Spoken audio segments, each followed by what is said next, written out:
নমস্কার বন্ধুরা, আমি অর্চনা। আমার চ্যানেলে আপনাদের স্বাগত। তো আজকে আমি বানাবো মুড়ির ল্যাংচা। আমাদের বাড়িতে অনেক সময় মুড়ি থেকে যায় এবং নরম হয়ে যায়। সেই মুড়ি ফেলে না দিয়ে তৈরি করব ল্যাংচা, ঠিক দোকানের মতো নরম তুলতুলে, আর খেতেও কিন্তু দারুণ লাগে। আর যদি কাউকে এভাবে খেতে দেন, তাকে না বলে দিলে সে কিছুতেই বুঝতে পারবে না যে এটা মুড়ি দিয়ে তৈরি। আর খেতেও কিন্তু দুর্দান্ত লাগে। তো চলুন দেখে নেওয়া যাক আমি এই মুড়ির ল্যাংচা কিভাবে তৈরি করি। এখানে নিয়েছি মুড়ি। এই মুড়িগুলো নরম হয়ে গেছে, সেই মুড়িগুলো নিয়েছি। এখানে কড়াই বসিয়ে দিই, এরপর দিয়ে দিচ্ছি মুড়িগুলো। মুড়িগুলো একটু নেড়ে নেব।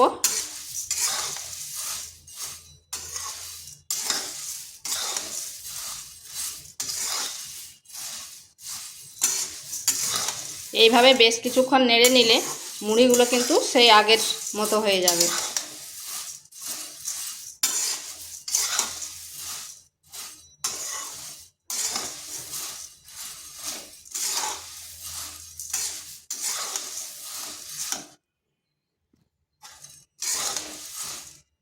মুড়িগুলোকে এইভাবে 5 থেকে 7 মিনিট নেড়ে নিয়েছি। আর দেখুন মুড়িগুলো কিন্তু আগের মতো হয়ে গেছে।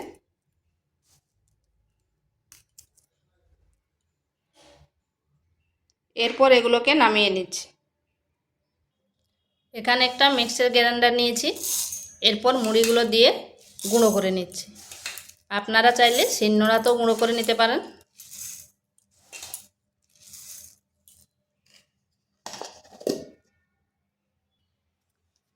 দেখুন মুড়িটা কি সুন্দর গুঁড়ো হয়ে গেছে, একটুও দানা নেই।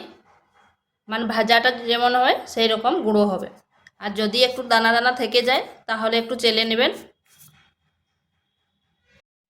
এখানে একটি পাত্র নিয়েছি, এরপর মুড়ির গুঁড়োটা দিয়ে দিচ্ছি।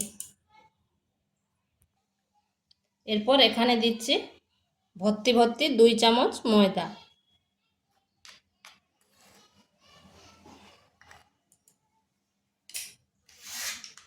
আর দিচ্ছি 10 টাকা দামের 2টো আমুল প্যাকেট।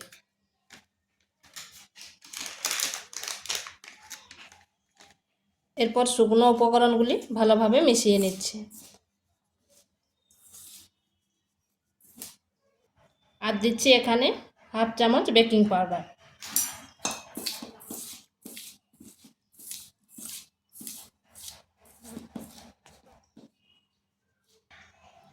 এরপর অল্প অল্প জল নিয়ে একটা ডো তৈরি করব। এখানে জলটা একটু বেশিই লাগবে, যেহেতু মুড়ি আছে তাই একটু সময় ধরেই করতে হবে।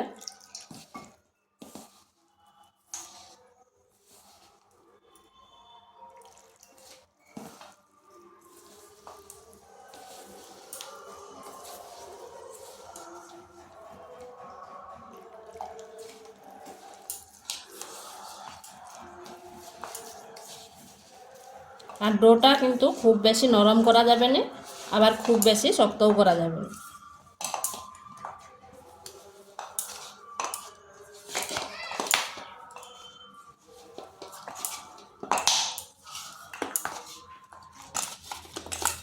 ডোটা ঠিক এইরকম হবে।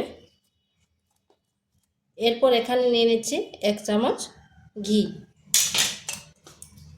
ঘিটা দিয়ে ভালোভাবে আরেকটু মথে নিচ্ছি। এই ঘিটা দিলে সফট হবে।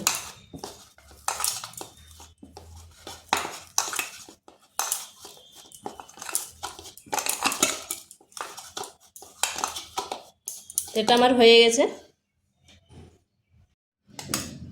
এরপর হাতে একটা এরকমভাবে লিচি নিয়ে নিচ্ছি।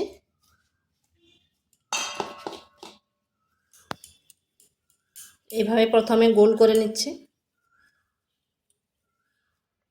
তারপর এরপর হালকা চাপ দিয়ে একটু লম্বাটে করে দিচ্ছি।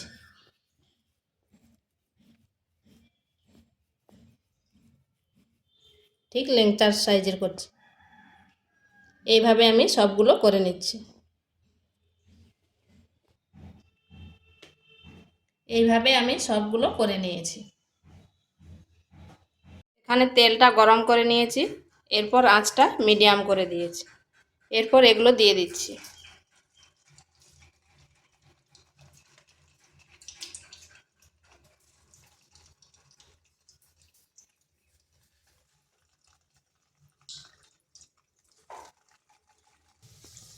এগুলোকে কিন্তু দেওয়ার সাথে সাথে নাড়ব না, 3-4 মিনিট হতে দিয়েছি, তারপর উল্টো পাশটা ঘুরিয়ে দিচ্ছি।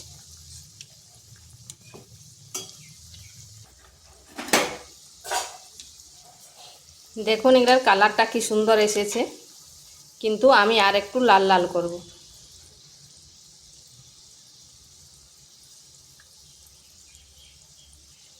আর ফুলে কিন্তু ডবল হয়ে গেছে।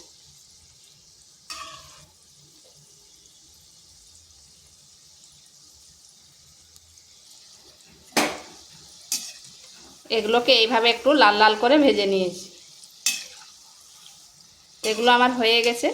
এরপর এগুলোকে তুলে নিচ্ছি।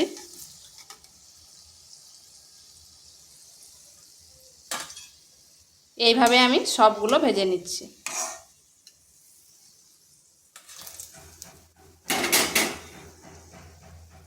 এগুলো আমার ভাজা হয়ে গেছে। দেখুন কালারটা কি সুন্দর হয়েছে। এগুলো ভাজতে কিন্তু খুব বেশি সময় লাগেনি, আর খুব বেশি তেলও লাগেনি। এরপর এখানে চিনির সিরাপ করব। দিয়ে দিচ্ছি 1 বাটি চিনি আর হাফ বাটি জল দেব। মিষ্টিটা বসে আপনারা আপনাদের আন্দাজ করে দিবেন, কম বেশি। আর দিয়ে দিচ্ছি 2টো এলাচ, তাতে গন্ধটা ভালো হবে।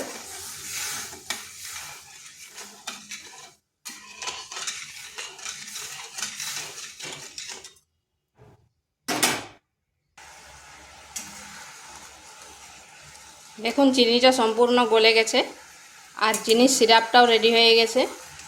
এটা খুব বেশি ঘন করব না, একটু পাতলা পাতলা থাকবে। এরপর এই ল্যাংচাগুলো দিয়ে দিচ্ছি।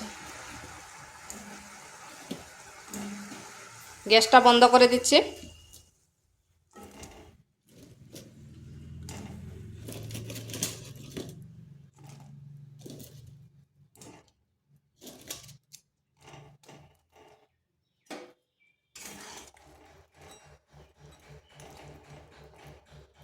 এরপর এটা ঢাকা দিয়ে 1 ঘন্টা রেখে দিচ্ছি। তো বন্ধুরা, এটা আমার প্রায় 1 ঘন্টা হয়ে গেছে। আর দেখুন চিনির রসটা কতটা টেনে নিয়েছে, আর কালারটাও কি সুন্দর হয়েছে। এরপর এটা আমি নামিয়ে নিচ্ছি।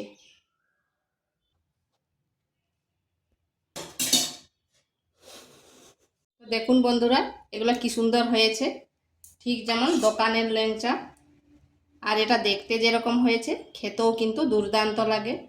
আর দেখে করে কেউ বলতে পারবে না যে এগুলো বাড়িতে তৈরি, অথচ মুড়ি দিয়ে তৈরি, যতক্ষণ না বলে দিচ্ছেন। তো ভিডিওটা ভালো লাগলে লাইক, শেয়ার, কমেন্ট অবশ্যই করবেন। আর নিত্য নতুন রেসিপি পাওয়ার জন্য চ্যানেলটিকে সাবস্ক্রাইব করবেন।